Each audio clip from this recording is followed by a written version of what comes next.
নমস্কার। আচ্ছা, সাধারণ জ্ঞানের বিশাল সিলেবাস নিয়ে কি একটু চিন্তায় আছেন?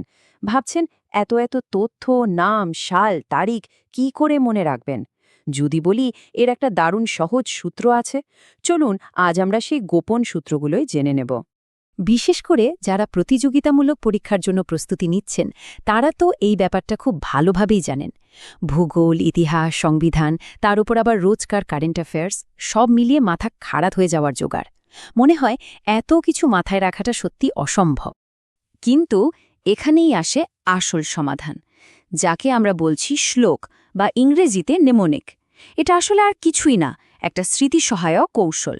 মানে বড় আর কঠিন তথ্যগুলোকে ছোট ছোট মজার ছড়া, শব্দ বা বাক্যের মধ্যে আটকে ফেলা। আর এটাই হতে পারে আপনার প্রস্তুতির সবচেয়ে বড় হাতিয়ার। চলুন এক ঝলকে দেখিনি আজকে আমরা ঠিক কি বিষয় নিয়ে কথা বলবো। আমরা প্রথমে দেখব এই সহজ সূত্রগুলো কি, তারপর ভূগোল, ইতিহাস আর সংবিধানের মতো বিষয়ে এগুলো কিভাবে কাজে লাগানো যায় সেটাও জানব। আর হ্যাঁ, লেটেস্ট কারেন্ট অ্যাফেয়ার্সও বাদ যাবে না। সব শেষে এই কৌশল আপনি নিজে কিভাবে ব্যবহার করবেন সেটাও বলবো। তো চলুন আর একদম দেরি না করে এই দারুণ মেমোরি টেকনিকের সরাসরি প্রয়োগ দেখে নেওয়া যাক। আমরা এমন একটা বিষয় দিয়ে শুরু করতে চলেছি যেটা অনেকের কাছেই বেশ কঠিন মনে হয়। হ্যাঁ, আমি ভূগোলের কথাই বলছি। কত রাজ্যের নাম, দেশের সীমানা, পাহাড়, নদী এই তথ্যের জঙ্গলে হারিয়ে যাওয়াটা খুবই স্বাভাবিক।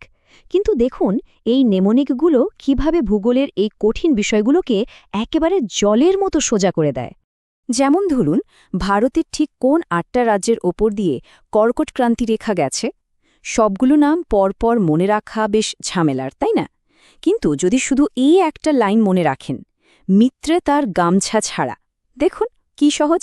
মি মানে মিজোরাম, ত্রা মানে ত্রিপুরা, এভাবে এক এক করে ৮টা রাজ্যের নাম আপনার ঠোঁটের আগায় চলে আসবে। এবার চলুন দেশের গণ্ডি পেরিয়ে একটু আন্তর্জাতিক ক্ষেত্রে যাওয়া যাক। সার্ক বা সার্কের ৮টা দেশের নাম মনে রাখতে হবে? কোনো ব্যাপারই না, শুধু মনে রাখুন MBBS স্পেন। দেখুন প্রত্যেকটা অক্ষর একটা করে দেশের নাম মনে করিয়ে দিচ্ছে। মলদ্বীপ, বাংলাদেশ থেকে শুরু করে নেপাল পর্যন্ত। ব্যাস হয়ে গেল। আরেকটা উদাহরণ দেখা যাক। আসিয়ানভুক্ত 10টা দেশের নাম মনে রাখতে হবে। তার জন্যও আছে একটা দারুণ ফর্মুলা, TVCLPS অফ MBBS। শুনতে একটু অদ্ভুত লাগছে, তাই না?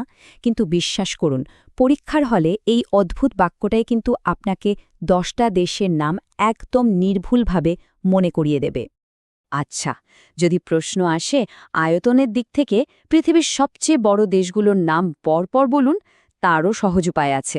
ছোট্ট একটা বাক্য, রুক, চীন, আব, ভারত। ব্যাস, এই একটা বাক্য দিয়েই আপনি রাশিয়া থেকে শুরু করে ভারত পর্যন্ত বিশ্বের 7টা বড় দেশের নাম একদম ক্রমানুসারে মনে রাখতে পারবেন। অসাধারণ, তাই না? এই স্লাইডটা তো একটা বোনাসের মতো। এখানে আমরা একসাথে তিনটে বর্ডারের ফ্যাক্ট মনে রাখব। যেমন পশ্চিমবঙ্গের প্রতিবেশী দেশ কোনগুলো? সহজ উত্তর বেনে, মানে ভুটান, নেপাল, বাংলাদেশ। ভুটানের সীমান্তে কোন কোন ভারতীয় রাজ্য আছে? মনে রাখুন স্যাপ। আর মায়ানমারের সীমান্তবর্তী রাজ্যগুলোর জন্য আছে অরুণামামি। দেখুন কত সহজে সীমান্ত নিয়ে কনফিউশন দূর হয়ে গেল। ভূগোল পর্ব শেষ করার আগে আর একটা খুব গুরুত্বপূর্ণ তথ্য। ভারতের কোন কোন রাজ্যে বিধান পরিষদ আছে?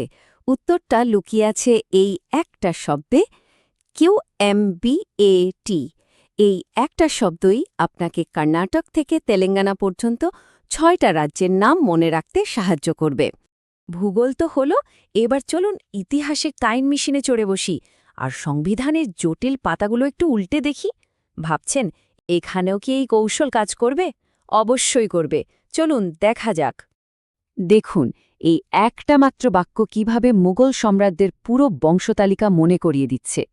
বাবার হলে আবার জ্বর সারবে ঔষধে। বাবর, হুমায়ুন, আকবর থেকে শুরু করে ঔরঙ্গজেব পর্যন্ত কে কার পরে সিংহাসনে বসেছিলেন সেই ক্রমটা মনে রাখা এখন কত সহজ। ইতিহাসে সাল তারিখের মতোই জায়গার নাম মনে রাখাও কিন্তু খুব জরুরি। যেমন 4টি বৌদ্ধ সঙ্গীতই কোন কোন জায়গায় হয়েছিল? ক্রমটা মনে রাখার জন্য এই বাক্যটা দেখুন। রাজা বৈশালীকে পাটলিপুত্রে পাঠাল। রাজগৃহ, বৈশালী, পাটলিপুত্র আর কাশ্মীর 4টে জায়গার নাম একদম পরপর মনে থাকবে। তরাইনের দুটো বিখ্যাত যুদ্ধ। প্রায় গুলিয়ে যায় কোনটায় কে জিতেছিল। কিন্তু এই ছোট্ট ছড়াটা দেখুন, ৯১-এ জয়, ৯২-এ পরাজয়। মানে ১১৯১ সালে পৃথ্বীরাজ চৌহানের জয় হয়েছিল, আর ঠিক তার পরের বছর ১১৯২ সালে তিনি হেরে যান। তথ্য মনে রাখার কি অসাধারণ সহজ উপায়। এবার একটু সংবিধানের দিকে নজর দেওয়া যাক। আমরা জানি ভারতের সংবিধান তৈরি করার সময় বিভিন্ন দেশ থেকে ধারণা নেওয়া হয়েছে, কিন্তু ব্রিটেন থেকে ঠিক কি নেওয়া হয়েছে? উত্তরটা লুকিয়ে আছে এই লাইনে, এক নাগরিকের সংসদীয় আইন। এই একটা বাক্যই আপনাকে একক নাগরিকত্ব, সংসদীয় শাসন ব্যবস্থা আর আইনের শাসনের মতো গুরুত্বপূর্ণ বিষয়গুলো মনে করিয়ে দেবে। বিশ্বের অন্যতম শক্তিশালী 7টি দেশ অর্থাৎ G7 গোষ্ঠীভুক্ত দেশগুলোর নাম মনে রাখতে চান? তার জন্য আছে বেশ মজার একটা সূত্র, juice with GF। Japan, America, Italy থেকে শুরু করে ফ্রান্স পর্যন্ত সবকটি দেশের নাম এই মজাদার বাক্যের মধ্যে কিন্তু লুকিয়ে আছে।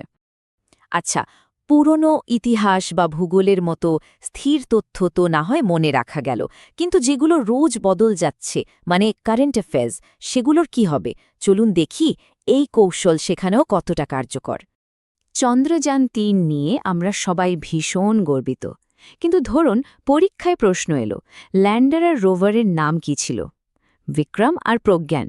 কিন্তু কোনটা ল্যান্ডার আর কোনটা রোভার, এটা নিয়ে কনফিউশন হতেই পারে। সমাধান এই বাক্যটা, বিক্রম ল্যান্ড করে, প্রজ্ঞান হাঁটে। একেবারে পরিষ্কার, বিক্রম হল ল্যান্ডার আর প্রজ্ঞান হল রোভার। দারুণ না? এই কৌশলটা যে কত দিকে কাজে লাগানো যায় তার আরও কয়েকটা ছোট্ট উদাহরণ দেখে নেওয়া যাক। যেমন ২০২৬ সালের ফিফা বিশ্বকাপ কোথায় হবে? মনে রাখুন, UCM মানে USA, কানাডা আর মেক্সিকো। ভারতের নতুন সংসদ ভবনের স্থপতিকে?